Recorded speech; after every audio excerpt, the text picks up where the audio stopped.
Assalamualaikum warahmatullahi wabarakatuh. Baik teman-teman, hari ini kita masuk ke pembelajaran IPA dengan judul hubungan makhluk hidup dalam sebuah ekosistem kelas 5 tema 5 subtema 2. Baik, untuk teman-teman, untuk mempersingkat waktu, kita langsung saja ke materinya. Baik teman-teman, untuk kompetensi dasar untuk pelajaran ini di sini kita akan belajar tentang rantai makanan dan simbiosis yang telah kita pelajari di tema 5 subtema 1, yaitu di dalam ekosistem terdapat komponen abiotik dan komponen biotik sebagai komponen penyusun ekosistem itu. Kemudian komponen biotik berupa makhluk hidup. Di dalam ekosistem, makhluk hidup tersebut saling berhubungan dan saling bergantung satu sama lain. Bentuk hubungan tersebut adalah terbagi menjadi dua, yaitu rantai makanan dan simbiosis. Baik teman-teman, kita pelajari satu demi satu ya. Yang pertama kita pelajari adalah rantai makanan terlebih dahulu. Apa sih sebenarnya yang dimaksud dengan rantai makanan ini? Baik teman-teman, kita amati gambar berikut ini. Padi dalam sebuah ekosistem berperan sebagai produsen. Padi kemudian dimakan oleh belalang yang berkedudukan sebagai konsumen pertama, sedangkan katak yang berkedudukan di konsumen kedua memakan belalang. Nah, apabila padi, belalang dan katak mati, kemudian dibusukkan oleh zat pengurai, yaitu contohnya seperti jamur, seperti itu. Hasil dari zat pengurai yaitu menghasilkan zat hara bagi produsen. Nah teman-teman, dari penjelasan berikut dapat kita simpulkan bahwa rantai makanan adalah hubungan saling makan dan dimakan antara makhluk hidup dengan urutan tertentu dalam sebuah ekosistem. Dalam rantai makanan terdapat peran-peran atau nichia yang dilakukan oleh makhluk hidup tertentu. Kemudian terdapat jenis-jenis peran dalam rantai makanan, yaitu produsen. Produsen adalah makhluk hidup yang dapat membuat makanannya sendiri dengan proses fotosintesis, misalnya tumbuhan, alga hijau, dan fitoplankton. Yang kedua adalah konsumen, baik itu konsumen pertama, kedua, ketiga, keempat, dan sebagainya, yaitu hewan yang memakan produsen ataupun hewan lainnya, seperti itu. Baik, ketiga, pengurai atau dekomposer, yaitu makhluk hidup yang menguraikan jasad tumbuhan atau hewan menjadi zat hara bagi tumbuhan atau produsen, misal jamur, cacing, tanah, dan bakteri. Oke, lanjut kita perhatikan contoh rantai makanan berikut. Dalam rantai makanan, padi yaitu dia berperan sebagai produsen, sedangkan belalang dia berperan sebagai konsumen satu yang memakan padi. Katak berperan sebagai konsumen kedua yang memakan belalang. Kemudian ular memakan katak sebagai konsumen ketiga. Dan elang berperan sebagai konsumen empat yang memakan ular. Kemudian terjadilah penguraian. Seperti itu teman-teman. Peran produsen diduduki rumput yang mampu membuat makanannya sendiri, karena rumput dia berfotosintesis menggunakan matahari. Kemudian lanjut, peran konsumen satu diduduki oleh kelompok hewan herbivora atau omnivora, misalnya belalang dan lain sebagainya, sebagai herbivora. Baik, lanjut. Berikutnya, peran konsumen 2, 3, 4, dan seterusnya diduduki oleh kelompok hewan karnivora atau omnivora, seperti konsumen 1 katak, konsumen 3 ular, konsumen 4 elang, dan seterusnya. Dan kemudian ke zat pengurai seperti jamur. Dalam sebuah ekosistem, selain terdapat rantai makanan, terdapat juga jaring-jaring makanan, teman-teman. yaitu jaring-jaring makanan adalah kumpulan berbagai rantai makanan dalam sebuah ekosistem. Mari kita perhatikan jaring-jaring makanan pada gambar tersebut. Nah, jaring-jaring makanan pada gambar tersebut adalah kumpulan dari 5 rantai makanan.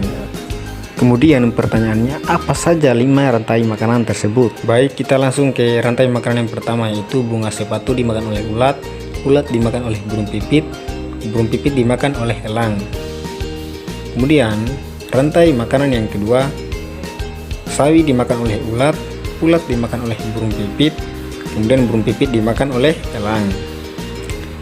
Langsung saja kita ke rantai makanan yang ketiga, yaitu sawi dimakan oleh belalang, belalang dimakan oleh burung pipit dimakan oleh elang. Seperti itu. Rantai makanan keempat, yaitu sawi dimakan oleh belalang, belalang dimakan oleh katak, katak dimakan oleh elang. Rantai makanan yang kelima masuk ke sawi dimakan oleh tikus, tikus dimakan oleh elang. Seperti itu teman-teman. Hubungan antara makhluk hidup selain berupa rantai makanan, terdapat juga simbiosis. Jadi, apakah yang dimaksud dengan simbiosis itu? Baik, kita pelajari sama-sama. Simbiosis adalah hubungan erat antara dua makhluk hidup berbeda jenis dalam ekosistem yang sama. Baik teman-teman, dalam video ini kita akan mempelajari 3 simbiosis. Yang pertama yaitu simbiosis mutualisme, yang kedua simbiosis komensalisme, yang ketiga simbiosis parasitisme teman-teman. Ya, mari teman-teman kita pelajari satu demi satu. Simbiosis mutualisme. Simbiosis mutualisme artinya hubungan antara dua jenis makhluk hidup yang saling menguntungkan satu sama lain, seperti itu. Kemudian apa saja contoh dari simbiosis mutualisme ini? Baik, contoh dari simbiosis mutualisme yaitu 1. Bunga dengan kupu-kupu atau lebah. Bunga dibantu penyerbukannya oleh kupu-kupu dan lebah. Kemudian lebah mendapat keuntungan atau kupu-kupu mendapat keuntungan, yaitu mendapatkan nektar dari bunga tersebut. Lanjut 2. Kerbau dengan burung jalak. Kerbau di sini mendapat keuntungan karena burung jalak memakan kutu dari kerbau tersebut, sehingga burung jalak juga mendapat keuntungan seperti dari kerbau, seperti itu. Lanjut ke contoh nomor 3. Ikan badut dengan anemon. Ikan badut mendapat tempat tinggal dari perlindungan anemon, sedangkan anemon dia mendapat perlindungan dari ikan badut sehingga terhindar dari pemangsa anemon tersebut. Seperti itu kira-kira teman-teman. Baik, kita lanjut ke simbiosis komensalisme. Simbiosis komensalisme berarti hubungan antara dua makhluk hidup dengan salah satu mendapatkan keuntungan sedangkan satu yang lainnya tidak dirugikan dan tidak diuntungkan, seperti itu teman-teman. Berikut adalah contoh dari simbiosis komensalisme. Contoh dari simbiosis komensalisme yaitu anggrek dengan pohon yang ditumpanginya.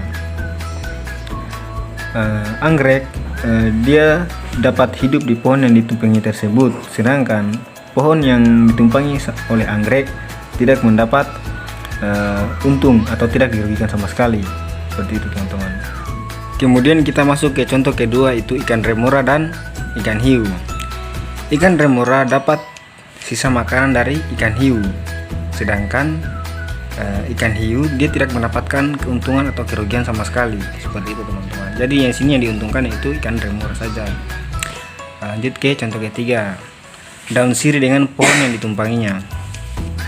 Daun sirih mendapat tempat hidup dari pohon yang ditumpanginya, sedangkan pohon tersebut tidak mendapatkan keuntungan sama sekali atau kerugian. Baik, kita masuk ke contoh simbiosis parasitisme. Simbiosis parasitisme adalah hubungan antara dua makhluk hidup dengan satu mendapat keuntungan dan satunya lagi mendapat kerugian. Baik, kita ambil contoh dari simbiosis parasitisme ini, yaitu contohnya 1. Benalu dengan pohon yang ditumpanginya. Benalu mendapatkan keuntungan karena makan dan yang dihisapnya dari pohon, sedangkan pohon dapat dirugikan karena kekurangan nutrisi.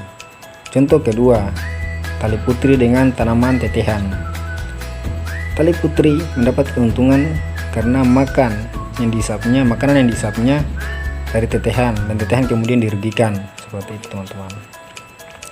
Contoh ketiga, keong emas dan padi. Keong emas mendapat makanan berupa daun muda padi. Padi kemudian mendapat kerugian dan menyebabkan terhambatnya pertumbuhan. Baik adik-adik, itulah mungkin materi dari saya. Lebih dan kurang yang mau dimaafkan. Assalamualaikum warahmatullahi wabarakatuh.